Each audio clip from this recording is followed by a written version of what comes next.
Good day and welcome to these video lectures about algebra. In this video lecture, I will discuss about the order of operations of algebraic expressions. So let's start. Let's begin with the letter code that you need to remember in evaluating some mathematical expressions consisting of parentheses, exponents, multiplication, division, addition, and subtraction.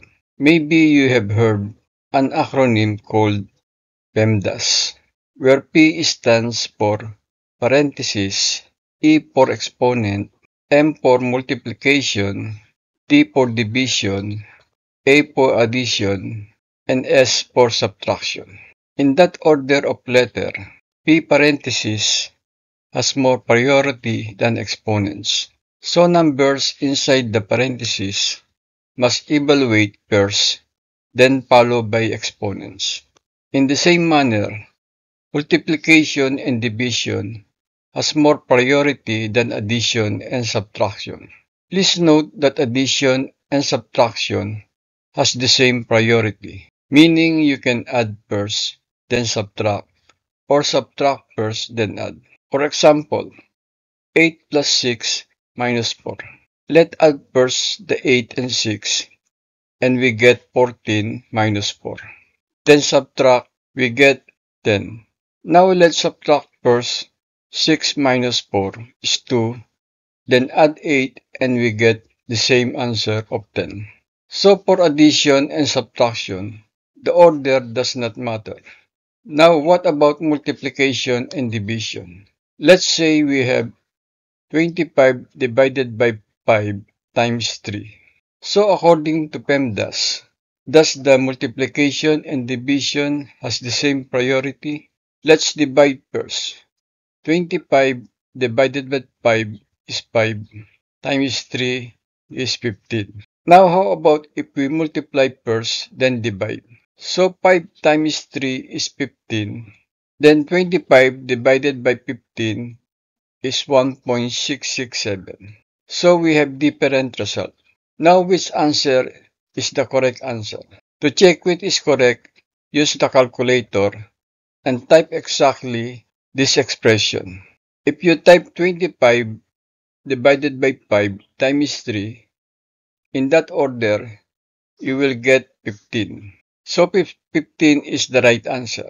Please note that when you are dividing and multiplying, if you dividing first and second is multiplying, like what we did in this order of operation, it appears that dividing has more priority than multiplication. Now what happens if we reverse this expression like this? 5 times 3 divided by 25.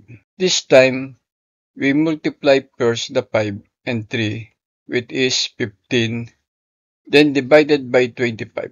Then the final answer is 0.6. Now let's do the division first. So if we divide 3 by 25, we get 0.12. So to get the final answer, we multiply 5 and 0.12, which is also 0.6. So it turns out that if the problem has multiplication first, the order of operation does not matter because we can get the same answer. But if the problem has shown a division first, you cannot get the same answer. So a general rule when you deal with multiplication and division, just make the operation from left to right and you will get the correct answer. Let's try some examples. Let's say 35 divided by 7 times 4 and 6 times 2 divided by 4. So let's do the operation from left to right. So 35 divided by 7 is 5. Then times 4 is 20. So 20 is the correct answer. If you do it the other way, where you multiply first 7 to 4, then divide it to 35, you won't get the correct answer. And in the second example, multiplication comes first before division. So in that case, we can do it in any order, meaning you can multiply first, then divide, or you can divide first, then multiply. Either or, you can get the correct answer. So in that example, the answer is 3. If you divide first the 2 and 4, you get 0.5, and then multiply by 6, you get 3 also. So in multiplication and division, in order to be safe, just do the operation from left to right, and you will get the correct answer. Now let's do the examples consisting of addition, subtraction, multiplication, and division. So let's begin with 2 plus 7 times 4. Should we add or multiply first? According to PEMDAS, multiplication and division has more priority than addition. So you will multiply first before you add. So 7 times 4 is 28 plus 2 is 30. And that is the correct answer. Now if you do it the other way, you will get the wrong answer, which is 36. Now let's try some more examples. What about 12 minus 10 divided by 5? Should we divide first or subtract? Again, according to PEMDAS, division has more priority than subtraction. So 10 divided by 5 is 2. Then 12 minus 2 is 10. So 10 is the correct answer. For the sake of practice, try this one. 25 divided by 5 times 2 plus 8. So multiplication and division has more priority than addition. So 25 divided by 5 is 5. Then times 2 is 20 is 10 plus 8 is 18. So 18 is the correct answer. Now let's talk about exponents. Let's say we have 2 square and we have negative 2 square in parentheses and we have negative 2 square without parentheses. What is the difference between these three numbers with exponent? Let's start with the first. So 2 square means that you are multiplying two number 2 together. 2 times 2 is 4. Now negative 2 square means that you are multiplying two negative 2's together. And that is positive 4. Because a negative times a negative is a positive number. How about the last negative 2 square? Now in this example, the exponent 2 applies to the negative sign and the number 2. So we have two negatives and 2 and 2's. But in this example, the exponent 2 only applies to number 2 but not to negative sign. So in the last example, we have one negative symbol and two 2's multiplied by each other. So negative 2 times positive 2 is negative 4. So make sure you understand the difference between this. Let's try some more examples. Let's say 5 plus 3 square. Now according to PEMDAS, exponents has more priority than addition.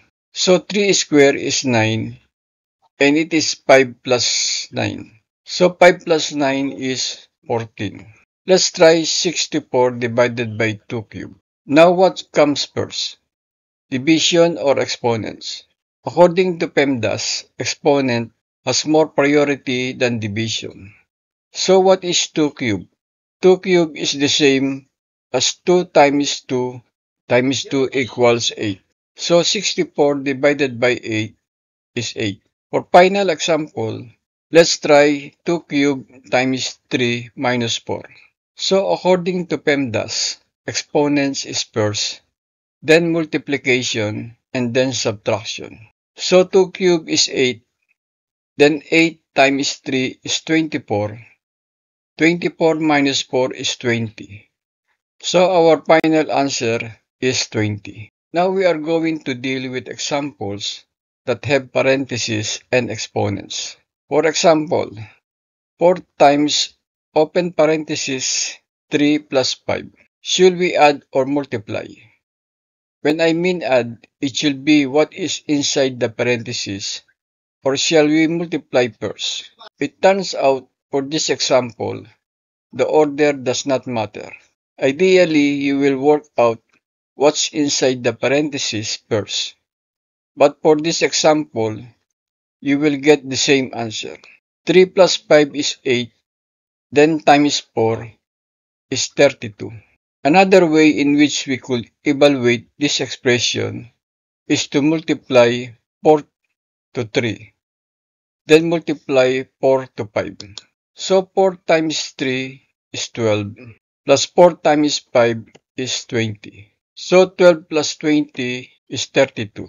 So we get the same answer either way. Another example is 3 times open parenthesis 2 plus 4, close parenthesis square. According to PEMDAS, you must work first on what's inside the parentheses and then use the exponent before you multiply. Adding 2 and 4 first, we get 3 times 6 squared, then 6 squared is 36. 3 times 36 is 108. Let's try this. 90 plus 3 times open parenthesis 1 plus 2 close parenthesis squared. So we should work first on the inside of the parenthesis and then use the exponents, and then we can multiply and then add. So let's follow PEMDAS. Inside the parenthesis is 1 plus 2 is 3. So we have 90 plus 3 times 3 square. So we finish with parentheses. Now let's move on to exponents. 3 square is 3 times 3, which is 9. So we have 90 plus 3 times 9. Now let's move on to multiplication. 3 times 9 is 27. So we have 90 plus 27, and the last is addition. 90 plus 27 is 117, and that's our answer. Now for our last example in this video, we have 120 divided by 10 minus 4 squared. So according to PEMDAS, we will work first inside the parentheses, then to exponents, and then divide. So 10 minus 4 is 6.